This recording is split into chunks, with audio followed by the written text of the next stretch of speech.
Welcome back, and we're talking about sexting tonight with the AG's office, of course, detectives from the Guam Police Department. So, sexting and the law, basically. Okay.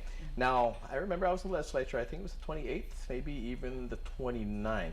We started addressing cyberbullying and sexting, and I think if I'm not mistaken, one of the first bills was crafted. I think was authored by now the Lieutenant Governor, if I'm not mistaken. Way back then. So we started getting into it. It was fairly new, you know. That's not happening, really, you know. But now we hear more and more happening. We hear suicides, or just recently, I think it was just in the news tonight about an individual, 18-year-old, I think, was being coaxed into a suicide by someone else, and that person who coaxed them into doing that is being charged for, I think, manslaughter. So it's really, I mean, Carol, this pretty. It's real. Yeah. It's out there. The cases are coming in. Yeah. We're actively investigating several cases, and the unfortunate part is it's younger. The age has gotten as young as middle school. As young as middle school. Believe it or not, yeah. Now, you know, in years past, I mean, photos have been used for again to coax people into doing things or whatever it may be. Now, the same token as well. I mean, you may think that you're 12, 13 years old, no harm. Yeah. A few years from now, you're going to try to get into a school or work or something like that. Pressure.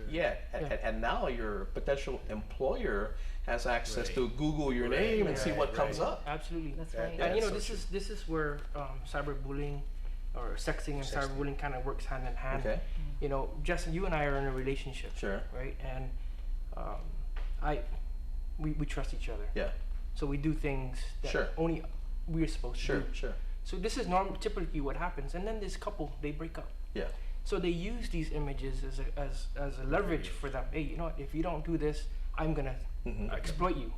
I'm gonna send your pictures to everybody via WhatsApp or via social media. That's happening a lot nowadays. Yeah. So that's where, and then these people are starting to feel, they start to feel threatened. They start to feel harassed, and then they come to us for help. What can we do? Yeah. Or so they're embarrassed to come because the pictures are nude pictures. Or videos. And a lot of times they don't even have to make the threat. It just happens because now the new partner has a hold of it and is sending it out. Or the ex is now upset and is sending it out. So I mean, it's just happening, and it's not.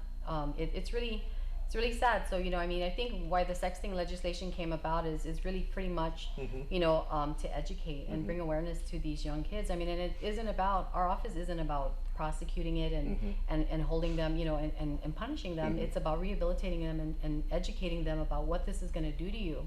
One part of this is the punishment side of it is it's child pornography. And if you don't stop and you hit 16 years old, you won't be charged with child pornography, which is a second degree felony. You disseminate it and you send it out, it becomes a first degree felony. And you go onto the sex offender registry for a long time, if not your whole life. And so we try to educate them and make them understand that aside from that part of it, like you said, if they apply for a job or a college in the States or here, nowadays they do background checks. And they don't just say, give me a police clearance, a court clearance. They go online, they Google you. They have all kinds of people that are more tech savvy than we are, looking into it and trying to gather information about you, and that's where they're doing their background check. And we've encountered even the military, and imagine juveniles who have records that aren't even serious than child pornography. They're violations or petty misdemeanors. Can't even get into the military. And because of that. And so we want to press upon it the importance of our system. At least my unit in the Office of the Attorney General is we want to rehabilitate and educate them and make them understand that these types of conducts are wrong, and that it has these consequences that may not happen today or tomorrow to you, but 10 years down the line, you may be competing for that one spot at Yale, and this comes out and you lose it. And that's your opportunity. There may be more, but this is the chance that you take now that will, of course, affect you later on. Sure. No, absolutely. I mean, you think it's not going to happen, and again, once you even take that picture, or once you print, I mean, if you press, I mean, don't even take that picture. But you have one more thing. I mean, once you press send, then it's gone. You don't know when it's going to surface. It'll surface. And it will resurface. And that's the thing is nowadays, like even emails. I mean, using your cellular device to transmit messages, emails. even if you delete it, even if you think it's secure, it's your everyone thinks it's secure because it's your personal phone, but it isn't secure. I mean, like you said, when you sell that device or it goes missing, you happen to leave it on a counter and someone steals it, they're gonna have access to that. And if you have personal things in there, they will do whatever they want with it. Again, delete doesn't mean it's gone forever, right? It doesn't. It doesn't. Yeah. I mean, once you post it, once you send it, it lives. It lives somewhere. It lives longer than you do. Yeah. It lives for the rest of your life and everyone else's life. It'll haunt you. Yeah, I remember seeing a facility where a lot of these, I think trillions of memory, and that's where it goes, right?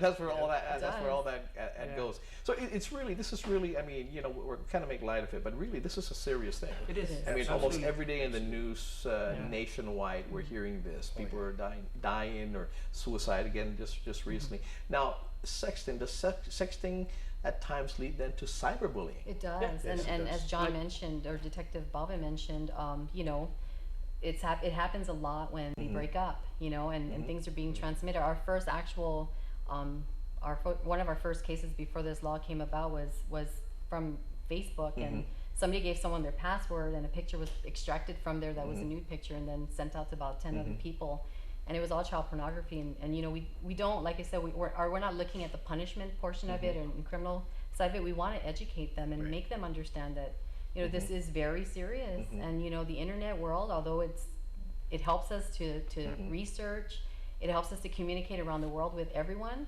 it also has the downfall to it. We have the cyberbullying world on the internet world, and it's uncontrolled because why? It's the internet's open 24 hours, 7 days a week.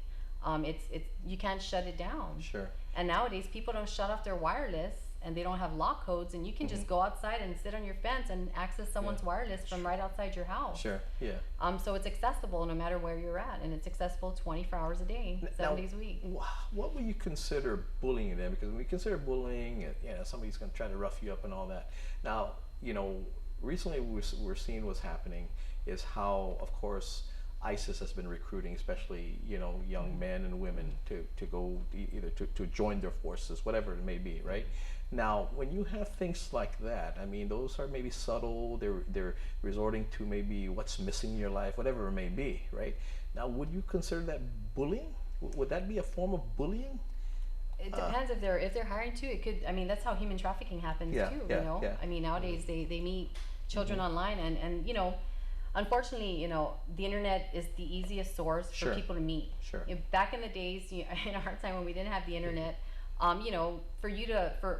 for pedophiles or predators to look, they would have to roam around schools, go to the malls, and look for children that they're interested in or whatnot, and then follow them around. Nowadays, you just go on the internet, go on to Facebook, and look at every single picture and find the ones you like, and you can start researching that person just on Facebook, just on Instagram, because they post their personal information. They post where they live. They have pictures of them in their school uniforms. The internet can be used for all that stuff, for tracking, for someone to monitor. A lot of people post their problems online. I'm having a rough day. I just broke with my boyfriend. Predators look for that, and those are and human traffickers will do the same. They look for these vulnerable people that have issues that they think they can groom and make them comfortable. And those are the ones they're looking for online. And so I'll give you an example, Jess.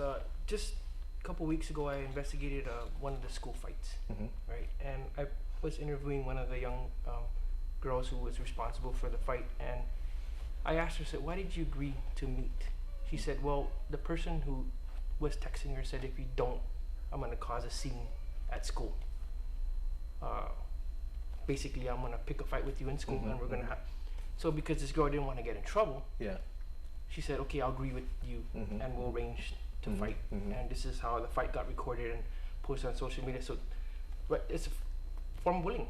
Hey, if you don't do this, I'm gonna make a scene. So you better do it. And it was all through WhatsApp or Instagram. Sure. And some of these social media sites that are available. Of course, I mean, we were kids at one time. Some of us still think we're kids, or act like that anyway. But again, we can understand some of their mindset in the sense that I don't want them to think that I'm narking on them and all that. But this is serious stuff, man. This is really stuff. So how do we get through that? How do we get through that? Well, I think it's all education. Being here on your show, Jess, reaching out to the community, letting parents understand that the situation's real, that it's actually happening. And like I tell a lot of the students and a lot of the outreach we do and we talk to people, the police will never know Yeah. what your problems are. Police will never know that you're a victim of something until you tell somebody. Sure. Sure. You know, and just not tell somebody. Tell a responsible adult. Tell your parents. Trust in them. You know, this is the day. This era, middle school and going into high school, is the era where, you know, they want privacy. Sure. They go into the room, they close the door, lock it, Yeah. leave me alone, Dad, Mom. You know, but They want that, but then in the cyber world, there's no privacy. absolutely not. Yeah. So There isn't any, I tell all these students, I said, if you want that same privacy, then you gotta have and that same privacy for yourself. Then this is the same privacy you need to put Yeah. on your social media Sure. life. Sure. Yeah. And you know, it's not just educating the kids; it's educating their parents and the Sure, community. sure. It has to go across the board, and parents need to just be aware that, you know, that what their kids Yeah. are doing. It's so important. You know,